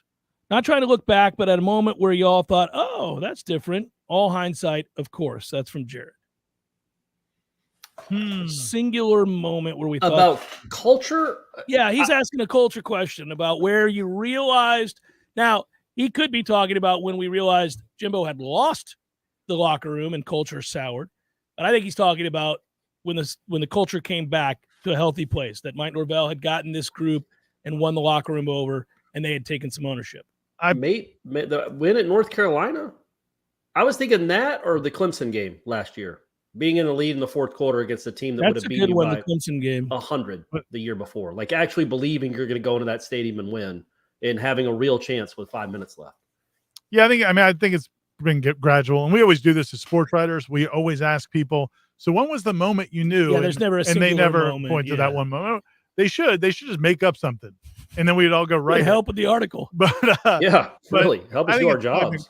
I think for one specific moment, I would also point to the halftime of that Louisville game where they just decided to come out and what we're doing is not working. We need to play defense together, and from that point on, they started to play decent football. They weren't not a good football team, but they were at least competing together. I felt like that's when you started to see more and more guys buy in. The oddity of that moment, and I agree with you, and that's been a hotly contested debate as to whether Louisville left their foot off the gas and Florida State snuck in, or did they really flip the switch? The oddity of that moment is that Brownlee was a big part of it. I mean, He was ferocious in the flats in that game, coming up and hitting people and talking and getting guys to rally around him. It's what made me like him. Well, and here's the thing. The thing about the Jarvis Brownlee story is it's not like he was part of the problem. Like, I don't think there are a lot of people in the program who wish he could have stayed. Things devolved quickly. It ended quickly. He was immature. But it wasn't like he was a problem all along. Certainly not from an effort standpoint. No. So your point, yeah. I mean, he may not have understood everything he needed to do, but no, he was part of the heading in the right direction in terms of the competing and all of that. Well, there's a physicality to him and how hard he played. And yeah, he made mistakes and he wasn't an elite cover corner. Yeah, it's a shame. And it's going to be this way in the era where guys can just transfer willy-nilly. I mean, guys have the option, and if they're slightly disgruntled or they have a level of immaturity, like a lot of young people in college do, if you can't save them in that moment, you're going to lose some guys occasionally. Hopefully your culture is such that other players can step in at that point, even if he's having a disagreement with the coach, and be like, hey, man, you don't want to leave here. You don't want to leave here. We're going somewhere good. And I think that's the important part about culture, is that you can retain players who are maybe a little frustrated in the moment if things are moving in the right direction, and you coach consistently, and your messaging is consistent, and you're fair across the board, and you're not a hypocrite, and you do what you say and say what you do.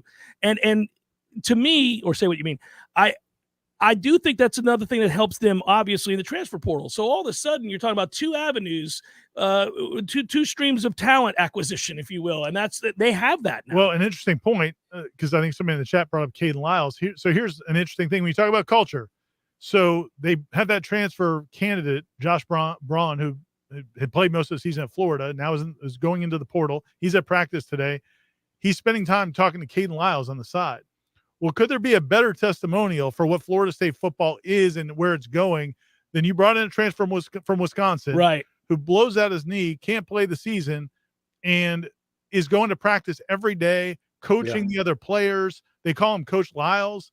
And so when he tells this kid, I mean, it didn't work out well for him in terms of on the field. He's not playing, right? But he can speak to what this, and that's how Jared Verse. A big reason he came here was because of what Jermaine Johnson and Keir Thomas told him. So it's a self-fulfilling thing there. In your 3-2-1, there you go. Circled back to it. Remembered the T's.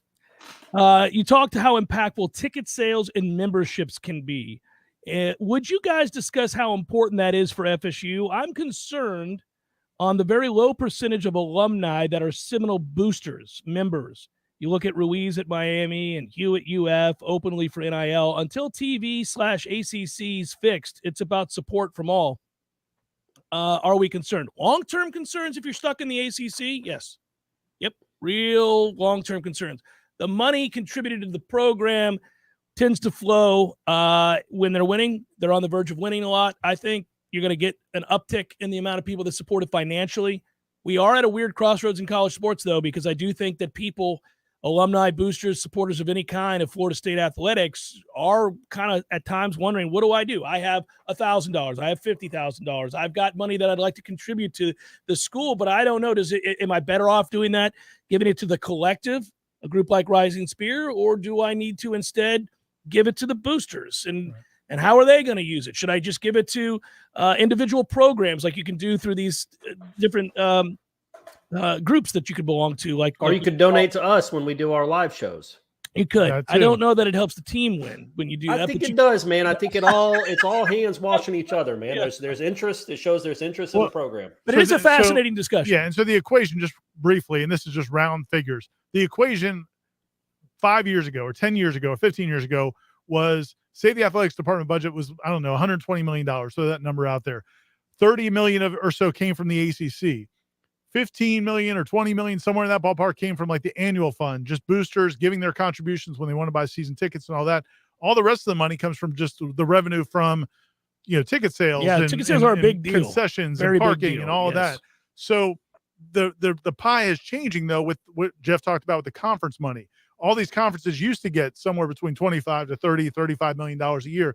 The SEC and the Big Ten are going to be getting a lot more than $100 million per. And so if you're in the ACC and you're not getting that, then yeah, man, that's where the private donations and revenue streams and the things they're doing with the stadium. They want to change the stadium to get in more revenue with different suites and different things like that.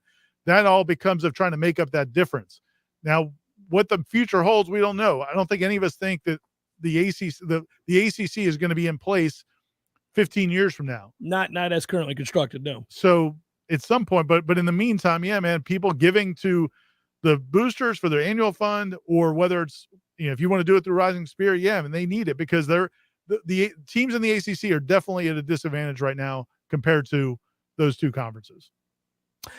I didn't realize, and last thing on this, since we're answering Loyal Noles' question, I don't think I ever realized to what degree ticket sales mattered. Oh, man. I mean, I'm not naive enough to think that a half-empty stadium isn't bad. I know that's bad. But I didn't realize, the millions you lose, could be tens of millions of dollars you lose out on, even if you're just like at 60,000 instead of 77,000 or 80,000. And so season tickets, they could sell about 45,000 season tickets, somewhere in that ballpark. I'm not sure the exact number. And like 2013 and 14, that's where they were at. There are some years it's been down in like the high 20s. So now you're trying to sell all these tickets game by game. It's a lot different to make your nut. There's also a lot of, you have the ability, look, if you brought a lot of guys back from this team, season ticket sales would sell better. Yes. So there is some math there about, okay, what do we have? It's like free agency in football. Like, okay, if we go get Patrick Mahomes, we're going to sell out if the Braves go get Carlos Correa, they're going to sell out season tickets. Like so you have to do that math in your head. Is that cost effective? And you have an ability now to try to keep players. Scott can help you sell tickets. Scott contributes and asks, it says a lot that players that have been under other staffs come here, really buy in, and go out of their way to praise the staff. Not sure most of us appreciate that enough. These guys know. Yeah, so you're saying transfers. Yeah. I think it's true. I think it's true that when you have a guy who had the talent that Jermaine Johnson did or Keir Thomas did, and there are others, of course, but those kinds of guys, high-profile guys that, are NFL players that come in here and then say, hey, I was over here in the SEC and I sought another way and I went to Florida State and I loved that program. I elevated my stock. I was able to play well enough to get drafted. That goes a long way. And then, like I said the other day, now they're adding into the mix wins. It's not just like I went there. Now we're out there winning games too. And here's the thing: even though the individual numbers might not be what they wanted, like I'm sure Micah Pittman looked at this receiving core last year, came in thinking, "Man, I'm going to catch 60 balls in that crew." He's not going to do that. He's still having a decent year. He's still having a really solid year. But I do think these players, because you're having more success and the way they play, scouts will look at them a little bit harder than they would if they were putting up big numbers on a bad football team.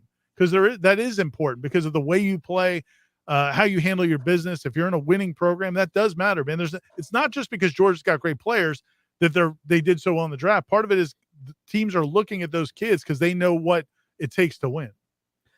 When we beat Florida, do we give Mike the undated national championship plaque that A&M gave Jimbo? That's smart. Make him pose with a dog or I guess Renegade.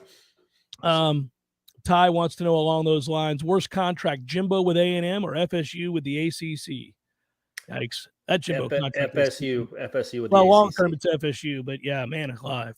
You think they'll do a revenue sharing where it's Florida State gets more because they bring in more? I was thinking about this yesterday. No, I don't think they will. When you look at you know how ACC does the condensed games on YouTube? They'll do like a 22-minute, most of the important plays. All of Florida State's consistently get 150 to 200,000 views. As guys that are into YouTube now, as a business, we know how important that is for the company to get those many views for ad rates and everything else. Georgia Tech and Miami is getting 42,000. Georgia Tech, Boston College and Maine got 5,000. So you would think, it's just there's more evidence also with all the ratings that if they wanted to keep Florida State happy and not keep them from looking elsewhere. But we've gone through. I mean, it becomes too problematic, and especially once you start losing, then what do? But haven't they talked about that? People still care. They said everything's on the table. They said they won't rule it out. Yeah. So I'm not saying it's not going to happen, but it was a disaster in the Big 12. No, I don't think it's going to happen, and I think we need to do everything in our power to get the hell up out of here as quickly as possible. Well, save for that. It would be cool if they offered. Let's get on that. Twice as much money as due. I just wish there was a number. I swear, if they gave you a number that you could find a way, I guarantee the boosters and everybody else would rally around that. If they said, "All right, look, you guys are so unhappy, $400 million, you can leave." Okay. What do we got to do? Remember when we wanted to fire Jeff Bowden? We had to elevate the cost of a Coke at the stadium. Everybody had to chip in for $20 Cokes. Yep. We're in, baby. Let's go. Whatever we got to do to ride. Let's go.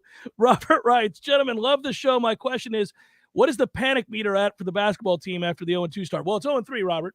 It's 0-3, and the panic meter is through the roof. What's the maximum? Is it 100? Is it 1,000? Whatever the maximum. Mashed the red button. He's redlining. Yeah, I've already mashed the red button. I mean, you have a hard time figuring they're going to win double-digit games the way they're currently constructed. That's like the panic. I went straight from. You went to depression in the first half of the Stetson game. I did. You were depressed. I just looking at what they're facing. I don't see what are they going to do. I mean, like last night. Hamilton was asked, and Chris Nee, I think, asked him about, could you maybe play some more zone because you only have 7 guys. I love his answer to that, by the way. Which is fine. I mean, and I get where Hamilton's coming from. He's that's like, not what we do. The lights out, and we don't teach it. We don't. It's not what we do. Yeah. Well, that's the problem. Their whole system, their whole system on offense and defense is really built on depth and athletic ability and talent. And now you've got 6 or 7 dudes, and the ability to 3 of them are freshmen. Yeah, have size that can switch and all of that. I mean, so there's nothing they can do anymore. So to me, it's just all academic at this point. They're just going to lose a lot of basketball games. That's correct. She might go with we're never ever getting back together. That's another one. That's a staple, man. She's got to play that. But Glenn wants to know: are there ongoing negotiations going on behind the scenes to break the ACC stranglehold? That's a good question. Ira, break down the behind-the-scenes negotiations that are going on so that we can rid ourselves of this ACC stranglehold. Look, man, if there's an escape hatch, there's Florida State and some other schools will definitely be looking to get through it. And I think, man, they're exploring all their options. There's no question. I think the bigger opportunity is going to be if the seismic shift continues to happen to where they don't really have a choice. But right now, here's an interesting thing. I think the Sports Business Journal reported this, and none of us, I haven't written about it. I don't know if anybody's talked about it. But remember when the numbers came out for the new deal, was it the new Big 12 deal? And people were saying, oh, UCF's going to be making more than Florida State. From what I guess the Sports Business Journal reported, like part of that negotiation was they're capped out at below the ACC. Like ESPN said, we're going into this negotiation with you. You need to understand you're not going to make more than the ACC is. And I've heard that they're saying the same thing basically to the Pac-12 if they end up going there.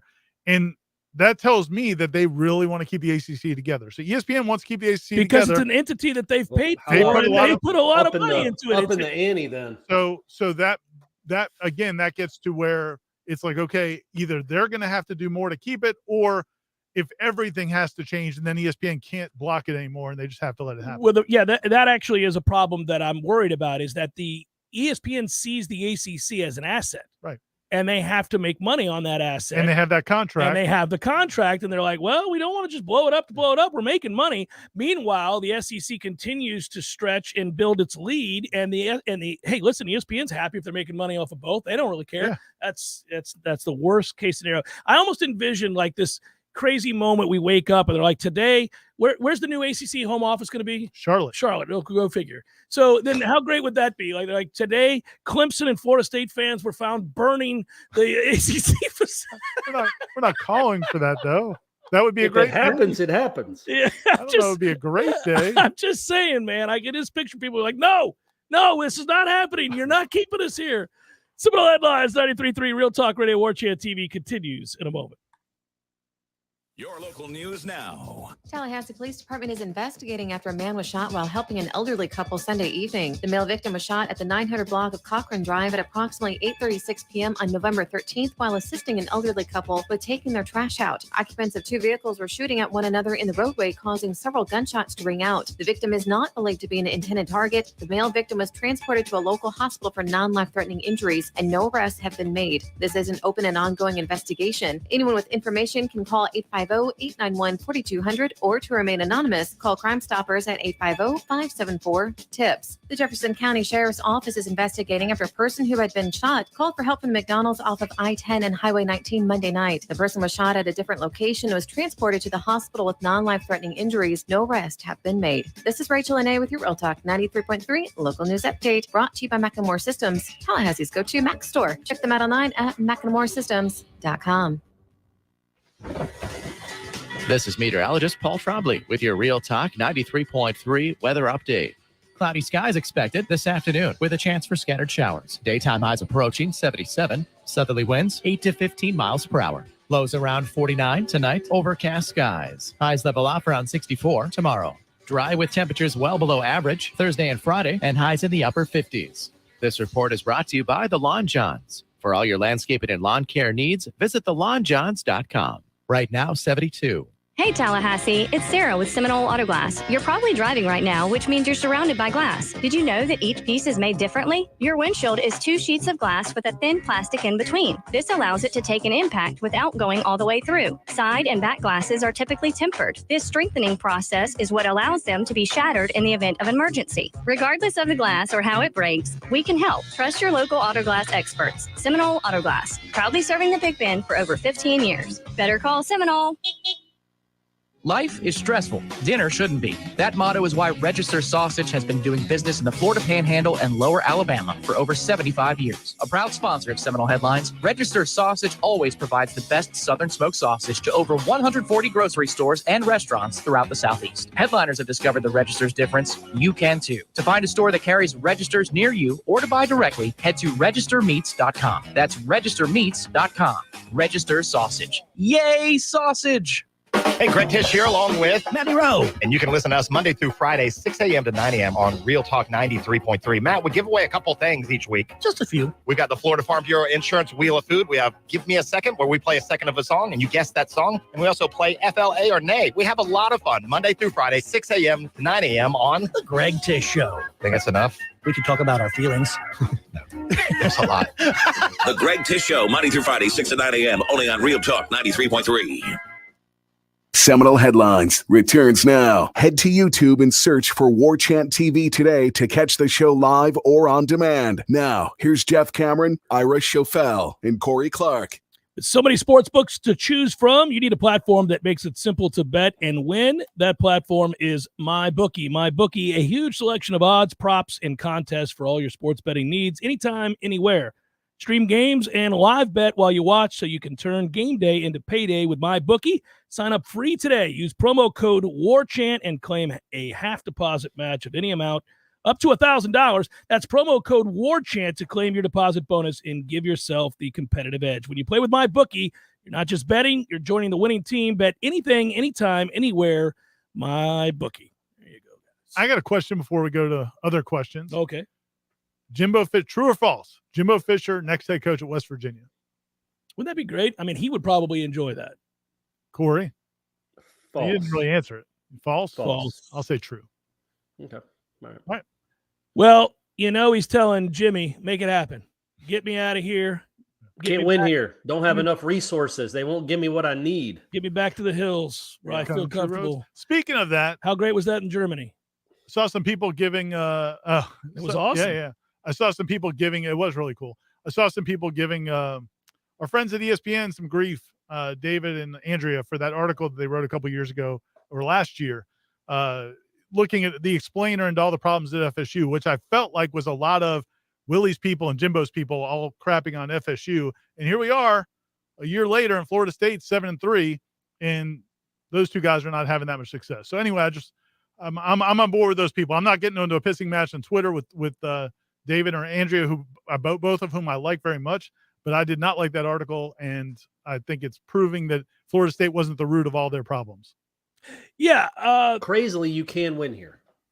Yeah, you can definitely win here. You could always win here. And I'm not saying that Jimbo didn't have some valid concerns, but the way the article was written was ridiculous, especially the part about how Jimbo wanted to put more into academics, but the school did not. Anyway, I'm sorry. I thought there were elements of the article that were ridiculous and some others that were spot on. So I thought it was a mixed bag there. But yes, Andrew writes, well, the mystery is solved. The JMA Dome clearly stands for just make a lot. A victory sausage, that is. Corey, I believe you were wrong about that Syracuse player wearing a girdle. That little Nikita Whitlock wannabe was letting it all hang out.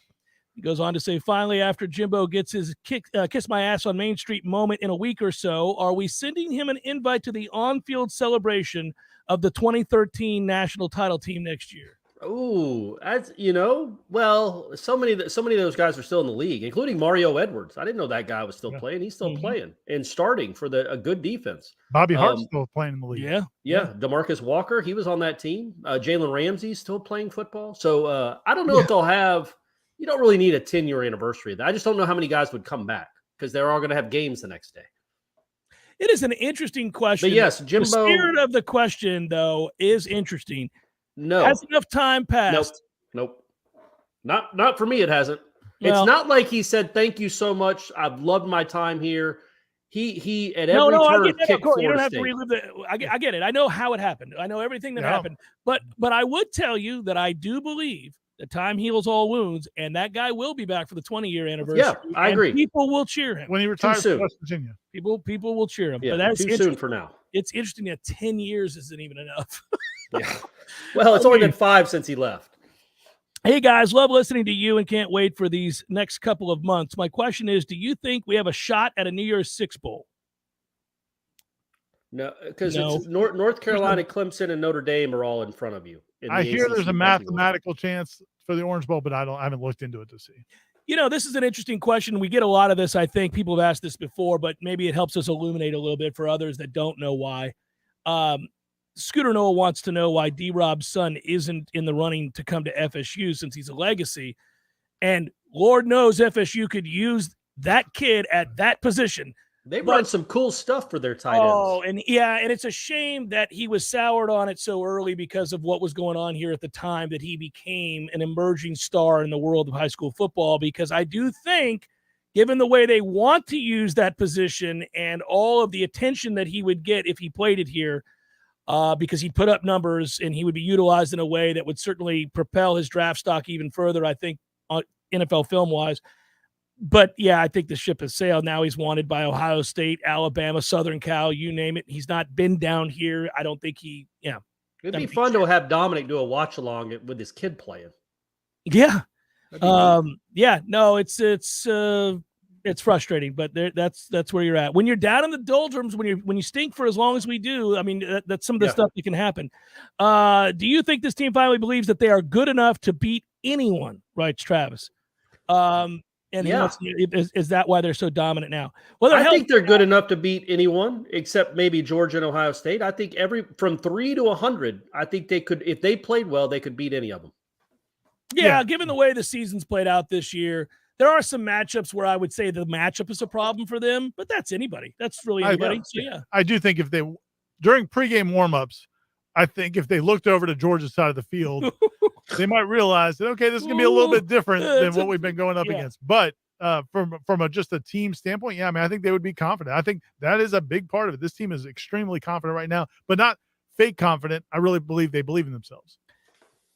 Yeah, I think they're a good team. I said it earlier in the show. I think they're a very good football team. And if you're a very good football team, you could beat a lot of these teams anywhere from 10 to 20 or also, 7 to 20 or whatever. Especially LSU. What's LSU going to be this week? 5? Right. And they beat them. Yeah. Well, then that's like if Florida State and LSU are kind of in that same part where they're playing their best now and they've got healthy quarterbacks. That's such a big deal. Yeah. I mean, like the last 3 teams, you said they had their quarterback. Schrader was back there for Syracuse, but he wasn't the same guy. So that changes a lot. I haven't watched LSU much since that game, and I know they've won some games. I'm still not impressed with that quarterback, man. If Jordan Travis comes back, looking ahead, because we're all about looking ahead to next year, that opener, you still have, I think, a distinct quarterback advantage there. Now, it'd be cool if the Perkins kid left, if the portal money gets to him, because sweet Jesus almighty. Well, he's a freshman, so I don't think he's leaving. He could go to the portal. Florida State loves linebackers that sack guys too. Zach writes, if the Noles finish 10-3 and get the bulk of the team back next year, which would include Jordan Travis, would you pick them to win the ACC? I would. Yeah. I would pick. I think so. I think they're on the precipice of being that team. I do.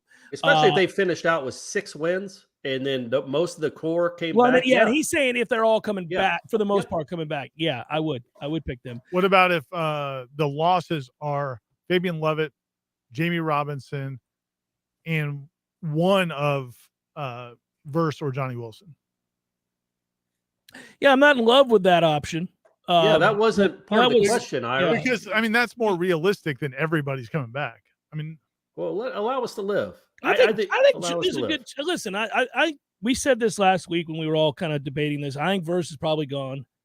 Would seem to me to make sense if Fabian Lovett is going to get drafted in the first couple of rounds for him to leave. Didn't they just announce Lovett and Jamie got invited to the Senior Bowl? Senior Bowl, yeah. Won't we know if they walk on Senior Day? Wouldn't that be a good indication that they're not coming back? Yeah, probably so. Right, well, once we get the Senior Day walkout list, we'll have a good idea what 2023 is going to look like. But they all came back for sure. Yeah. For sure. Sean wants to know, do any of you watch the playoff rankings on Tuesday and think to yourself, well, first of all, Sean, I don't do that. Secondly, he goes on to say, and think to yourself, with better in-game coaching, we should be in the top 10. Nope. No, I don't think that. Nope. Do you? No, I don't think. Yeah, I don't think in-game coaching was the reason. If the NC State at the end, sure, that's warranted. Yeah. But it's also that same in-game coaching that you're 7-3, and he's done a really good job with this team. Game playing standpoint, week to week, Florida State is very, very good. It's a matter of whether or not they execute it. That's not a cop-out. That's a fact. Jordan didn't play well in the second half against the NC State game. His receivers played terribly in that game, period. It was not scheme. That was the problem. Nathaniel writes, if you guys were, hypothetically speaking, of course, trying to take the next step with your defensive staff, would you guys opt for a couple more really dynamic recruiters as position coaches, say maybe DB and linebacker coach, and ride with an established DC whose scheme and calls are already in place, but who isn't dynamic on the trail, or go for, quote, a guy that can do both at DC, but who's a bigger risk of getting poached, moving on to be a head coach as a result? P.S. Corey, the hour number 2 was incredible. I laughed so hard and watched it a good 20 times. It didn't even have the high-pitched voice crack we've heard many times so long ago, but your hilarious homage to the great Jeff Cameron gave us such a laugh while reminding everyone what a professional Jeff really is. And always remember, imitation is a sincere form of flattery, and I do pay homage to you as much as possible. in every walk of life. That's true. I've caught you doing it in the mall a couple times. It's crazy. Yeah, I just don't have the hat wear. Corey could actually have a full head of hair. Yeah. I don't want it. Don't want it. I want to look like you. This is like a single white male type scenario. A very long question, but it's from our guy Nathaniel Hornblower, who we love. Listen, the question about DC and all the staff, it's an interesting one anyhow. But he's talking very hypothetical, right? I mean, like, there's no chance they're making a move for Adam Fuller to another defensive coordinator. Probably not. I wouldn't think so. Not now. The position coach is. Look, I think there will be some staff shakeup here. I think that one or two guys will definitely be gone in the offseason. I believe that.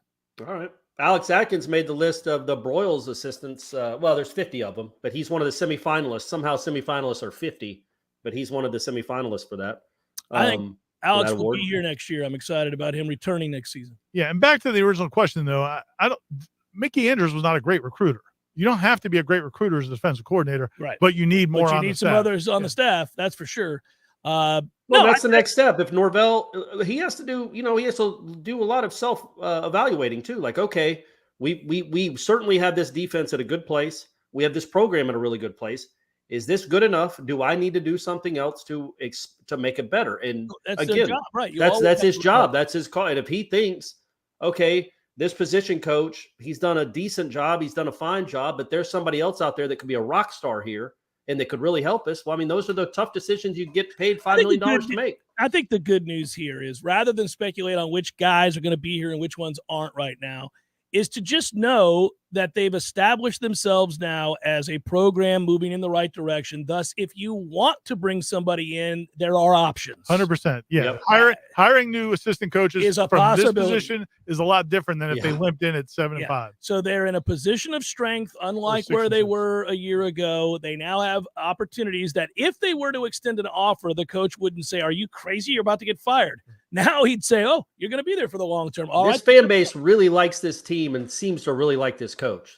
There's a lot of positive momentum. Well, let's see if they lose again, but there's a lot of positive momentum around this program that I think an outsider could really feel. Nole Fans Unite wants to know, my question is, do you guys have any info about wide receiver Darian Williamson? We actually wrote about today because we've had a lot of questions on the message boards. I asked Mike Norvell today. He said, the last time we saw him was it the BC game where he got limped off the field? Yeah. He had 5 catches for 98 yards in like 2 minutes. And Norvell said he's getting closer to being back, and they hope he will maybe make an appearance before the end of the season. I wonder if those BC kids are like, man, I wonder what kind of year 21's having. Let's go check those stats. Is he up to 100? Is he up to 700 yards? One hit wonder. Dad guy writes, Macho Man elbow drop, Stone Cold Stunner, Tombstone Powered over Clemson, UF, Miami. Nice. All right. Like it. Can you guys explain what happened to the basketball program? We did a little earlier. They are injury riddled. They whipped on a couple of guys. It's a nightmare. They got screwed by the NCAA as well. It all adds up to a woeful start to the season, and it's going to be a long year. He wants to know if it's recoverable. That is the greater question, and I think there's a lot of ways to attack that, but we don't have the time because I was just told we're told 1 minute, and it's not time to do this. It's not time to tackle the long-term question about this year is not recoverable. Your most talented player doesn't come back until January. By that time, what's your record? 3-11, 4-10. You're not making the tournament. What's your favorite Taylor album, Corey? Probably 1989. You had to throw it on him. There you go. 1989 had, because it's got Blank Space. I think it's got Shake It Off, Ira. I just looked it up, by the way. I had named the 2 Taylor Swift songs I could think of, so I had to go on iTunes to find another one. And I think Blank Space is maybe one of her 2 or 3 biggest hits. I think the last song on that record is the song called Sober, and it's one of my favorite Taylor Swift songs. That's actually true. That's How do you even know that? Because Ryan Adams remade it and it became good. Oh, all right. Okay, cool, man. Hey, respect to her, though. She writes her own music, right? She writes her own songs and music, and she's very, very talented. All right, I'm turning him off. That's it. He just kept pushing it. Goodbye, Corey. You've been turned off. Or he's multi. Now he's turned off. There you go. It's just you and me, buddy. Goodbye, Corey. You've been annexed. That's it. You're gone. Bye. That's it. Well Wave done. goodbye. Thanks, there Matthew. it is. For Corey Clark, who's already been removed. He's already clicked himself out of here as well. And Irish fella up, Jeff. Thanks for listening, everybody. We love doing it. It was good. We'll talk to you again next week. Peace.